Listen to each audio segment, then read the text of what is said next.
Leute, herzlich willkommen zum letzten Video von 2024 hier auf Adissimo.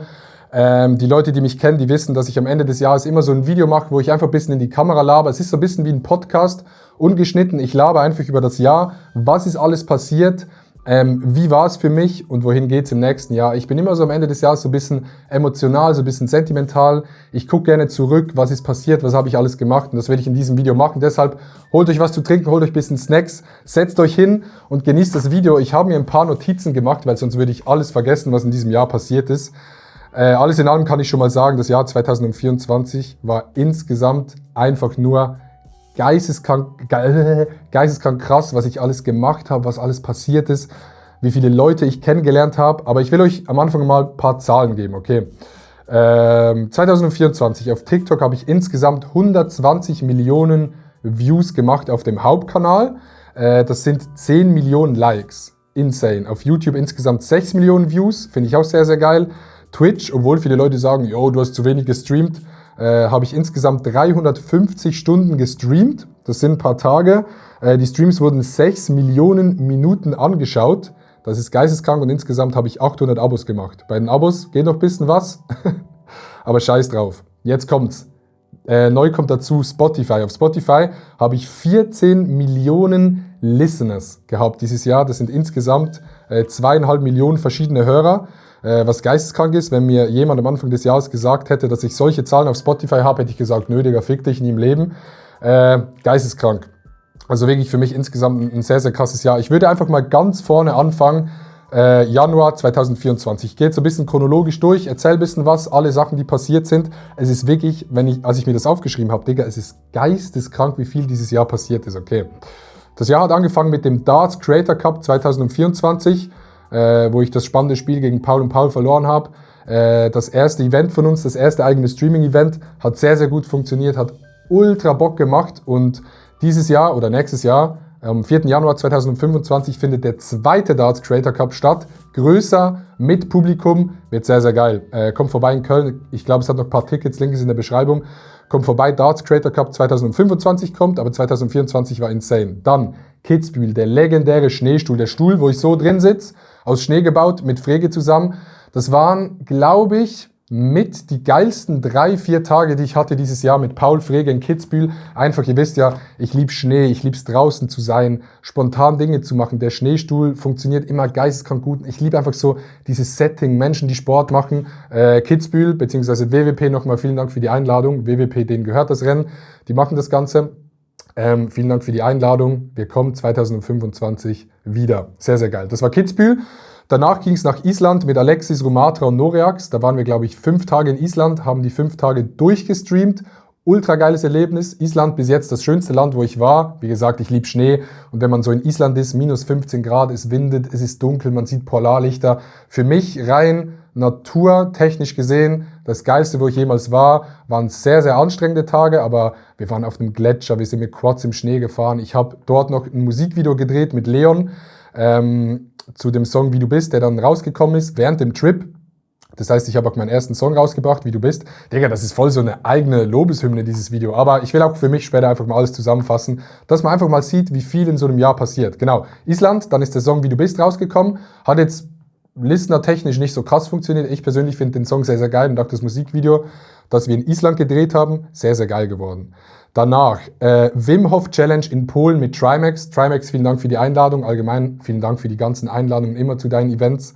Wim Hof Challenge, da waren wir 3 Tage in Polen, haben Eis gebadet. Wir waren 10 Minuten in 0 Grad warmem oder kaltem Wasser drin, geisteskrank, und sind 4 Stunden auf den Berg hochgelaufen bei minus 10 Grad, oben ohne, nur in kurzen Hosen. War eine sehr, sehr geile Erfahrung. Auch da wieder Schnee, ich lieb's, ich finde das ultra geil. Danach 100.000 Schritte Challenge in 22 Stunden. Wir haben gestreamt, wie wir von Düsseldorf nach Köln gelaufen sind. 100.000 Schritte am Stück mit Paul, also Paul und Paul ist immer Paul und Muck, Paul Frege, Maelo, Noah. The Generic One war auch dabei.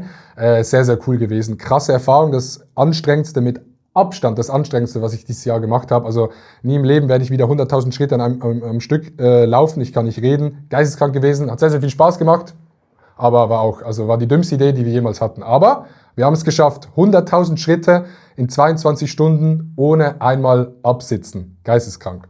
Danach war Red Bull Game Boy Royale in Düsseldorf. Ultra geiles Event, macht immer sehr, sehr Bock. Ich liebe allgemein diese Events. Ihr merkt ja, ich bin sehr viel unterwegs. Ich mag diese Events, ich mag Leute zu treffen, neue Leute kennenzulernen, coole Dinge zu machen, die man einfach nicht machen würde, wenn man nicht auf solche Events gehen würde. Deshalb Red Bull Game Boy Royale haben wir gewonnen dieses Jahr im Team von Revi. Kuss geht raus für die Einladung. Danach kam der Marathon zusammen mit On. Ultra spontan, glaube ich, 1,5 Monate Vorbereitung habe ich gehabt. Bin ich zusammen mit Paul Frege und Maelo einen Marathon gelaufen in Zürich. Mein erster Marathon. Hätte ich am Anfang des Jahres auch nicht gedacht, dass ich einen Marathon laufen würde. Habe ich aber gemacht. Ging tatsächlich von der Anstrengung sehr, sehr klar und auch einfach ein sehr, sehr geiles Erlebnis, einfach mal einen Marathon zu laufen. Ich bin einen Marathon gelaufen, ich bin Marathonläufer. Ich bin Sportler, habe ich sehr, sehr viel abgenommen, habe ich bis jetzt alles wieder zugenommen. Und danach ging es los. Danach kam Füllkrug mit Paulo Muck. Wir haben gedacht, yo, ey, lass mal aus Spaß so einen EM-Song schreiben. Deutschland spielt gegen die Schweiz. Paul und ich sind Fußballfans, wir gucken die EM gerne. Es findet in Deutschland statt. Lass einen Song machen und gucken, was passiert. Ihr habt gesehen, was passiert ist. Füllkrug, also wir hätten wirklich nie im Leben gedacht, dass wir einen EM-Song machen werden, der wirklich gehört wird, so von den Leuten, der wirklich so dieses Gefühl von dieser ultra geilen EM in Deutschland zusammenpackt und sich Leute daran erinnern. Und für mich ist es, wenn ich das Video angucke, den Song höre, es ist wirklich so, ey, Sommer 2024, Deutschland, EM, die Schweiz hat 1-1 gespielt, Füllkrug hat das 1-1 erzielt, leider, dadurch haben sie dann gegen Spanien gespielt. Füllkrug hat ein bisschen Eigentor dort geschossen, aber ja, genau. Dann war Füllkrug mit Paulo Muck geisteskrank. Währenddessen noch Rollertour von Trimax, da sind wir 7 Tage von Mailand zum Eröffnungsspiel der EM gefahren. Geilstes Projekt, was ich dieses Jahr gemacht habe. Ich glaube, alle, die dabei waren, Schradin, Niki, Ronny Berger, Zabex und sorry an alle, die ich jetzt immer vergesse in diesem Video. Insanes Projekt. Es klingt so krass, wenn ich jetzt bei jedem Projekt sage, boah, das war insane, das war geil, aber ich habe obviously für mich nur die coolen Sachen aufgeschrieben, deshalb habe ich auch nur positive Erinnerungen daran, aber Rollertour mit Trimax, sehr, sehr geil gewesen. Während der Rollertour haben Paul und ich noch in München auf der Theresienwiese bei so einem Eröffnungsevent der EM gespielt, vor 15.000 Leuten. Das war unser erster Auftritt auf so einer Bühne mit Mikrofon. Sind wir da rumgehampelt, Paul Frege war auch noch drauf. Ist eine sehr coole Erfahrung gewesen. Dann habe ich José Mourinho getroffen für eine Kooperation mit Tops in Rom und Fabrizio Romano auch getroffen. Das war auch eine sehr coole Erfahrung, mal so in so einem Set zu sein für so eine Werbung. War sehr, sehr, sehr, sehr groß alles. Werbung ist okay geworden, finde ich, aber José Mourinho zu treffen und da einen Witz zu machen, war sehr, sehr cool. Dann Auftritt im Megapark mit Füllkrug. Auftritt im Fernsehgarten mit Füllkrug. Fernsehgartenauftritt war bis da der geilste Auftritt. Ich glaube so 6.000, 7.000 Leute vor Ort. Ultra viele Leute haben den Clip online gesehen. Bester Auftritt mit Johnny, der so dieses Umhängeklavier gespielt hat und Paul Frege, der diese Trommel gespielt hat. Legendärer Auftritt, finde ich sehr, sehr geil. Hat ultra Bock gemacht. Dann bin ich in einem Formel-1-Auto gefahren in Österreich. Danach direkt mit Unsympathisch TV mit Sascha zur Area 47 gegangen. Ultra geile 3 Tage gehabt. Wir haben uns von Rampen runter gesendet, sind mit so einem Boot auf einem Fluss gefahren, haben Canyoning gemacht. Sehr, sehr geile Tage, geile Videos entstanden, die bei Sascha auf dem Kanal online sind. Sehr, sehr geile 3 Tage gewesen. Danach Auftritt mit Füllkrug in der Pause bei dem Spiel Deutschland gegen Spanien, wo Spanien weitergekommen ist und Deutschland rausgeflogen ist, vor dem Brandenburger Tor in Berlin vor 70.000 Menschen. Ja, ich glaube, viel mehr muss man nicht mehr dazu sagen. Bis das Deutschland ausgeschieden ist, war das geisteskrank. Du stehst auf einer Bühne, siehst 70.000 Menschen, die deinen Song singen und so Füllkrug mit Bier. Auch einfach eine geisteskranke Erfahrung. Dann habe ich einen Podcast aufgenommen mit Hazel Brugger. Vielen Dank für die Einladung. Hazel Brugger ist für mich, oder wieso ich das erwähne, Hazel Brugger war für mich schon immer so ein Vorbild. Insgesamt, sie ist auch Schweizerin, sie ist in Deutschland big. Ich finde ihren Humor sehr, sehr cool. Ich weiß, viele Leute mögen sie nicht. Ich finde Hazel Brugger sehr, sehr cool. Großes Vorbild für mich. Grüße gehen raus. Und Hazel Brugger hat mich sehr gefreut, dass ich beim Podcast dabei sein durfte. Dann haben wir einen Song rausgebracht mit Vincent Groß und Luca Dante, Spadafora, Aperol Spritz Remix. Ich finde den Song persönlich mittelmäßig geil, hat aber sehr, sehr gut funktioniert auf Spotify, hat, glaube ich, mittlerweile 2,5 Millionen Streams. Ich weiß auch nicht ganz, wer sich das anhört, aber Shoutouts an die Jungs und Mädels, die sich diesen Song anhören. Hätte ich nie gedacht. Danach mein erster Urlaub seit 2,5 Jahren, ohne Handy, ohne nix.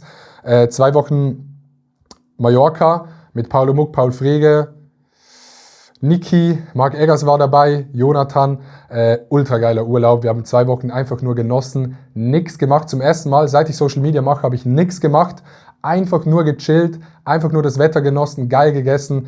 Hat sehr, sehr gut getan, weil nach dieser ganzen Füllkrug-Phase waren Paul und ich weiß noch, Paul und ich haben telefoniert und haben einfach so gesagt, Digga, es geht nichts mehr, es geht einfach nicht mehr. Ich bin am Ende. Ich habe keine Kraft mehr. Dann kam der Urlaub, der war sehr, sehr wichtig und hat nochmal so ein bisschen resettet für das zweite halbe Jahr. Dann war der Tischtennis Creator Cup zusammen mit Marc Eggers. Marc, auch nochmal Shoutout, dass wir das zusammen machen durften. In Köln hat sehr, sehr Bock gemacht. Da habe ich Paul Frege geschlagen, da bin ich immer noch stolz drauf. Paul, irgendwann gibt es eine Revanche, aber ich werde wieder gewinnen. Sehr, sehr geiles Event gewesen. Dann TV Total Turmspringen mit Paolo Muck. 3. Platz geworden. Danach haben wir Füllkrug überrascht bei Klein gegen Groß, wo wir dann Helene Fischer kennengelernt haben. Und dadurch, beim Auftritt bei Klein gegen Groß, bin ich dann zur Helene Fischer Show gekommen, weil ich mich gut verstanden habe mit dem Team. Und dann haben wir gesagt, ey, lass doch was machen mit Social Media. Helene Fischer auf Social Media wäre cool. Und dann war ich Backstage-Reporter bei der Helene Fischer Show 2024. Geisteskranke Erfahrung, Helene Fischer kennengelernt, Alvaro Soler mit David Garrett gedreht. Das war ultra random, wie viele Leute da waren und was für Leute. Ist nicht so meine Bubble, aber ich glaube, insgesamt merkt man schon, dass ich jemand bin, der, oder für die Leute, die sich fragen, jo, mein Mikrofon ist rausgeflogen, für die Leute, die sich fragen, ey, wieso machst du immer so viel oder in so vielen verschiedenen Bubbles? Ich glaube, ich bin ein Mensch, ich lieb's, neue Sachen zu erleben, neue Sachen zu machen. Ich bin nicht jemand, der so in der Bubble drin bleibt und sagt, nee, das finde ich geil und anderes mache ich nicht. Ich gehe gerne mal raus, ich gehe mal Helene Fischer Show, TV Total, VOG WM, dann mal einen EM-Song machen, dann mal in der Streaming-Bubble, dann mal in Largs am Skifahren einen Freestyler machen. Also ich liebe so, diese vielen Sachen rauszugehen und diese verschiedenen Sachen zu machen. Finde ich sehr, sehr cool, einfach Sachen zu erleben und Sachen zu machen, genau deshalb. Aber ja, da kam das zustande mit Helene Fischer. Dann danach VOG WM mit Fresh Torge, Paolo Muck und Paul Frege, wo wir Zweiter geworden sind. Ultra geiles Erlebnis, hat so Spaß gemacht. Ich saß oben in diesem VOG drin. Ich hatte so Angst, da runterzufahren, aber ging alles gut. Wir sind Zweiter geworden. Sehr, sehr geile Erfahrung gewesen. VOG WM, wir kommen nächstes Jahr wieder, okay? Wir kommen wieder.